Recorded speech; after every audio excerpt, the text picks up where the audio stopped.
Hi, and welcome to 3dmotive.com. My name is Stephen G. Wells. I'm a senior artist. In this quick tips and tricks tutorial, we're going to take a look at some essential shortcuts in Photoshop. As you can see, this is the Photoshop interface. You have your tools on this side, you have your layers on this side, and this is the main viewport area. This is a very old, quick cartoon I had done for a pitch we were going to do for a fun cartoony monster game. It's quite a number of years old, but it was a fun little thing, and I figured I'd have that at least so you guys could see something on screen. Alright, some very quick things right off the bat. Control-I inverts. It inverts the color. Okay, Control-I puts it right back, keeps it simple. F goes full screen. Goes to a black screen, and it goes back to the original screen. Okay, that was just F. I used the F key and clicked it several times. Let's assume for a second, let's go ahead and get a couple different colors in here. Let's assume we've got two different colors and we need to quickly go back to our black and white. All we have to do is hit D. As you can see, it went back to black and white. By the way, also, to easily just switch out these two different colors, let's go ahead and add a quick new layer. Let's assume I was going to paint, do something like this. I can now just hit X, and that's white. And now I've just switched out the colors. I'll do a quick delete. Let's go ahead and just change a couple colors, and I'm going to show you a shortcut for that in a second anyway. Let's go ahead and do blue. I'll do it up here. So here we go. There's blue, X, red. Okay, very quick, very easy. To hide the selection, as you can see, this is the little ants that run around the screen, lets you know that it's active. You can hit Control-H. Doesn't mean that they're gone, it just means they're there. It's hidden. I can go ahead and now just hit delete. So anything I put on this, at any point I can just hit delete as I'm working on it. Delete, delete. Okay, you can actually leave that going if you want. It's really up to you. You don't have to. But I like to. I like to be able to. Okay, you can zoom in a couple different ways. You can use your Control plus, and I can zoom all the way in, or Control minus, and that zooms out. If we zoom it in a little bit, let's say we get it off screen, you can hold your space bar, and when I hold the space bar, you see I get the hand. That allows me to now pan this around.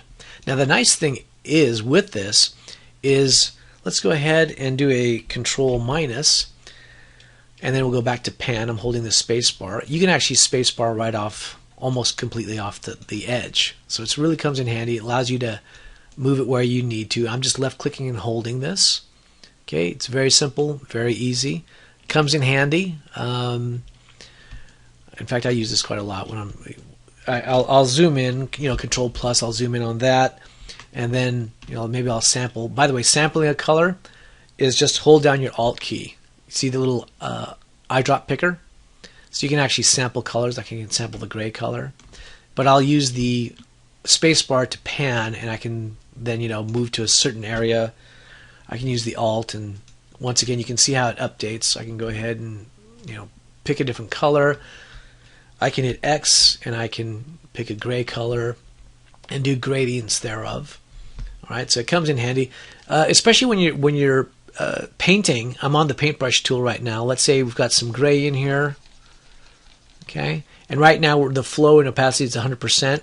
If we change the flow down to say 50, and we hit X, the black doesn't come in at 100%. You'll see that.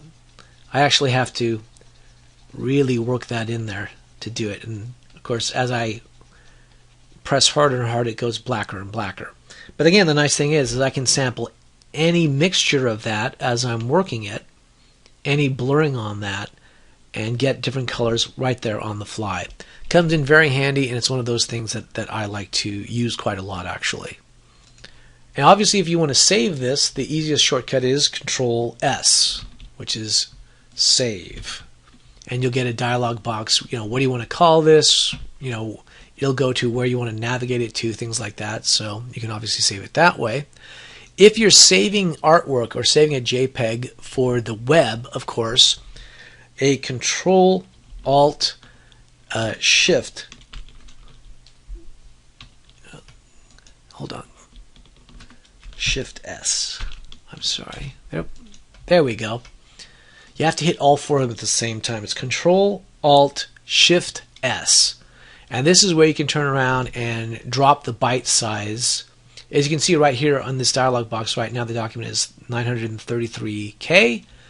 If I save it for the web as it is, I can knock it down to 71K. So that's quite a savings. Okay, so again, that's Control, Alt, Shift, S. Okay, that brings it up for saving for the web and for devices of that nature, okay? Just so you've got that. Now, there are some times when you're working, especially with layers, when you might want to duplicate the layer and move it around, or just duplicate it to change how the opacity on this if you want. Control J does that. Let's see. Oops. Control J. There we go. So I have to make sure, I actually have to stretch my fingers a little bit with my particular keyboard. But as you can see, it just made a copy of that layer. As you can see, it's layer 1 copy. You know, not sure that we necessarily need something like that. And just, by the way, you can delete by just clicking on the delete key. I'm going to do Control Z to undo that, or you can just left click, hold, and drag and drop to your trash can. So either way, it works really easily for deleting layers.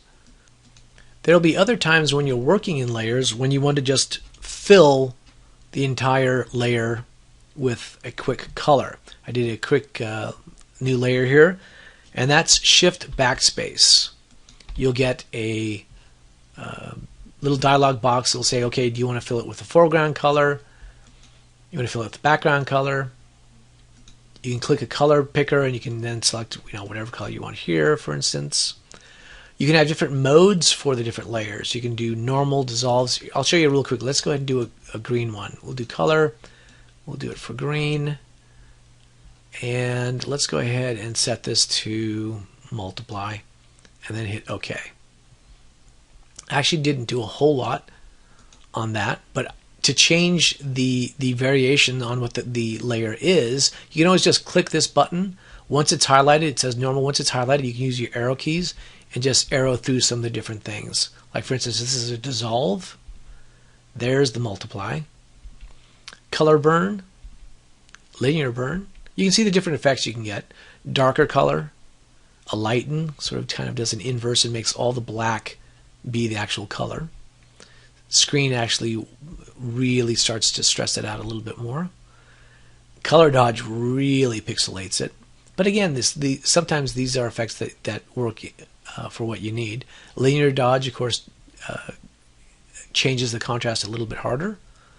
Lighter color, overlay. Overlays are good sometimes.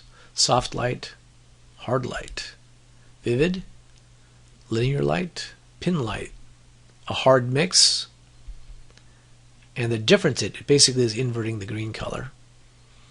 Exclusion, subtraction, it's inverted the color completely. This is the actual opposite of green. And then divide, kind of just splits it. The hue gives it a nice, it's almost a grayscale, it almost looks like. And saturation, it's where it really takes that black and white drawing isn't technically a black and white, it's an RGB drawing just with black and white. And the saturation has really oomphed it up to the nth degree. This is sort of some of the color you can actually get out of it. Okay, so there you go. You can just change things on the fly with your arrow key as long as you've got that. Again, with this particular layer, we can just hit delete if we want to just delete it, or we can hit the delete layer too. Okay, very easy, very simple. Also, now some people, I know when I'm working on things, you know, you have the circle, you know, but some people kind of don't like the circle. They look like the crosshairs more when they're working on such. It's really one of those that it's kind of 6 of one, half dozen of another. But in order to be able to get this, all you have to do is use your cap locks. That allows you to change. When you do the cap locks, when they're on, you have a crosshair. When it's off, you have the regular circle. And there you have it for just some quick, simple shortcuts, but essential ones in Photoshop, especially if you're going to be doing a lot of painting and such in Photoshop. Those are some really good ones to have, and they're ones I use a lot of, so I hope you guys will too. Anyway, my name is Stephen G. Wells, and this has been 3dmoto.com, and thanks for watching.